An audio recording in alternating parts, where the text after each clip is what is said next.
your mum, your dad, brothers, sisters. Yeah. Tell me, each individual, and what are they like, and what are they like supporting you? My family's great, got great support. When my brother and my sister found out I'd signed my contract, and that I'd been on TV as well, I haven't heard the end of it. Every time I'm getting phone calls, texts, have you seen so-and-so, you know so-and-so, you know this. Really supportive. My younger brother's 26. He's got his full-time job, just moved out from home actually. We all stopped at home as long as we could, to be fair. It makes life a little bit easier when you want to go out and enjoy yourself.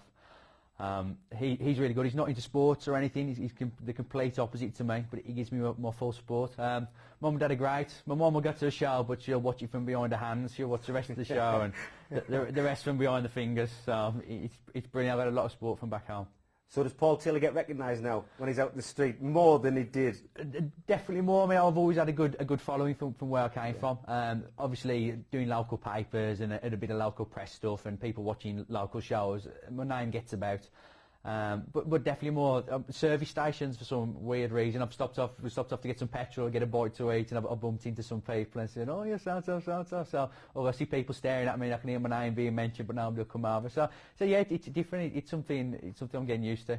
Is it something you like, or would you rather just be left in the background out the way? I think you'd lie if you said it was something you didn't like. I mean, everybody likes to be liked by somebody else, don't they? I just come across. I try and be myself. Do you know what I mean? If people like me, they like me. If they don't, they don't. Do you know what I mean? If they want to come and approach me, I'll stand and have a conversation. I'm perfectly approachable. And definitely the attention's great. Well, I find you as a very likeable person, Paul. Very much so yourself. Right, we've talked about your family. What about your pets? Do you have any pets? Do you like animals? I love animals, but I'm definitely allergic to them. But my girlfriend wants to get a cat. Well, that's not happening. I'm definitely allergic to cats. I'd love a dog, but it's having the time to be out and look after him. I had a dog growing up.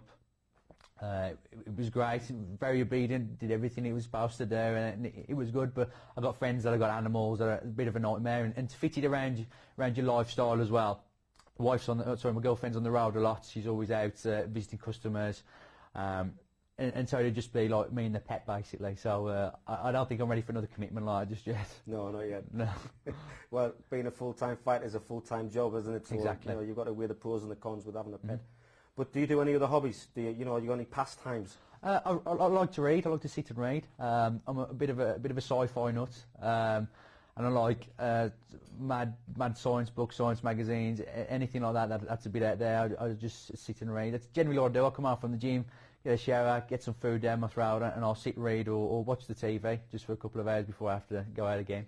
Have you had the pleasure of reading my book yet? Not yet. If you leave me a copy, I'm sure I'll thumb through it. All right, to keep you level-headed, to keep you grounded, who is the most influential person to you? Is it your coach? Is it your wife? Is it a friend? Is it your mother? Well, my most influential person to me would be my coach, mainly because of the things that he's given me and enabled me to do. Things like coming to train at the gym when I was having hard times. I was out of work. I broke my arm in a fight. I was out of work for 9 months. I got work at the gym. He gave me free training. He pushed all the buttons that needed to be done to get me where I need to be today. And I'm just so glad that I can be here now, so I can repay the favour. And do you know what I mean? Let him know that all that work that he's put in my direction is coming back. They become part of your life, your coach, don't they? Definitely. It's like another member of my family. Yeah, they're always there to help out, the shoulder to cry on.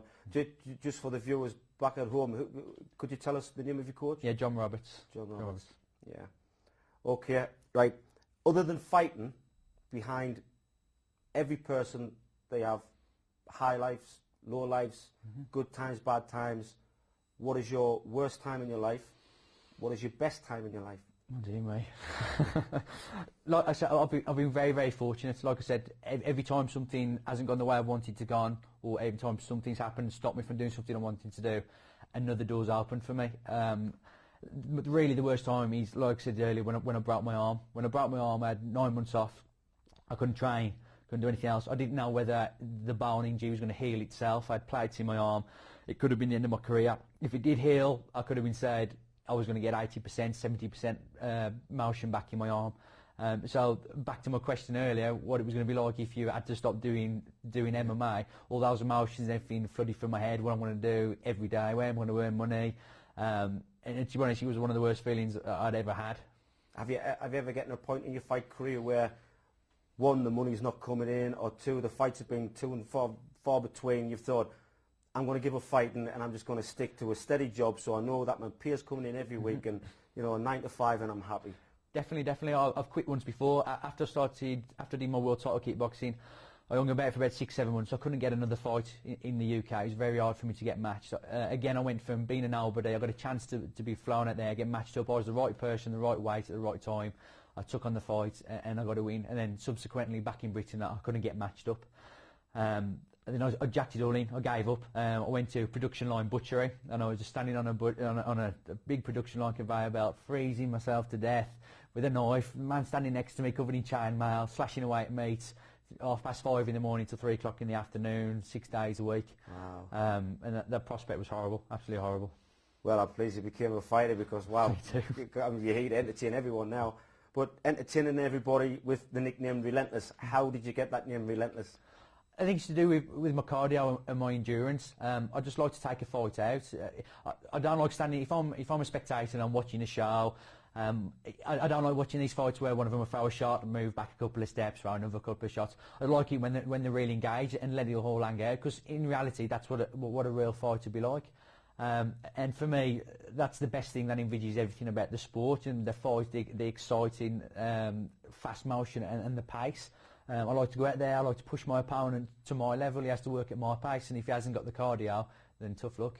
Is it one of those nicknames where someone actually called you Relentless? Wow, you're relentless, you never stop, or, you know, well, look at you, you keep on going, I think we will call you Relentless. Was it a name that was picked for you, or was accidentally told to you and you decided to keep the name? Yeah, it was terms of phrase. Relentless was used. It's been used in a couple of my fights, in a couple of the overviews and all the rest of it. And nobody else has got that nickname, so if it fits, keep it. Yeah, nice.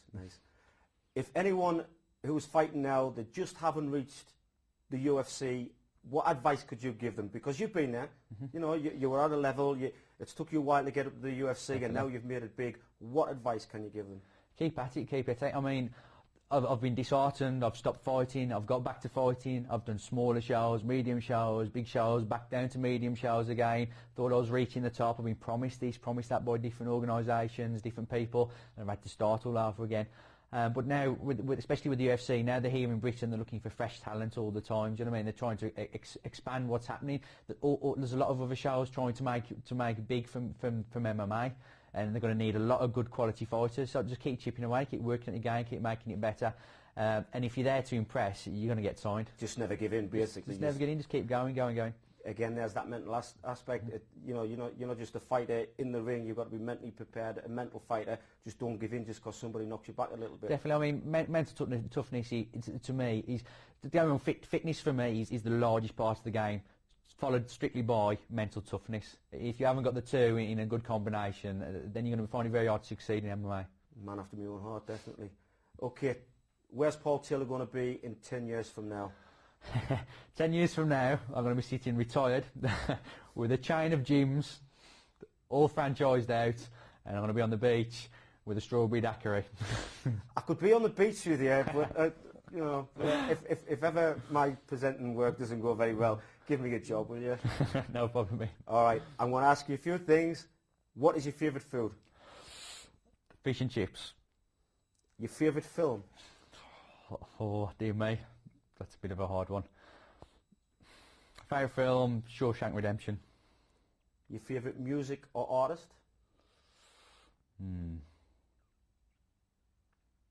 Favourite artist, Paul Weller. And your favourite mixed martial arts fighter? No, come on, you can be honest. Oh, come dear, on. mate. BJ Penn. Okay. Last and final thing, Paul.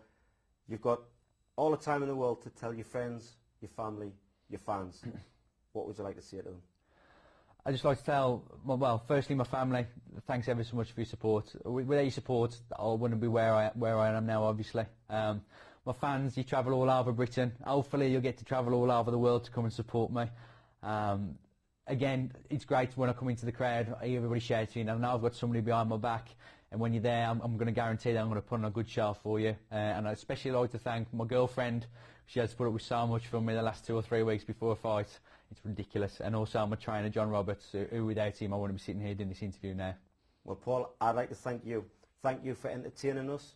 Thank you for being here today, and I'm sure we will see you climb very high in those rankings. Thank you very much, Ian. Cheers.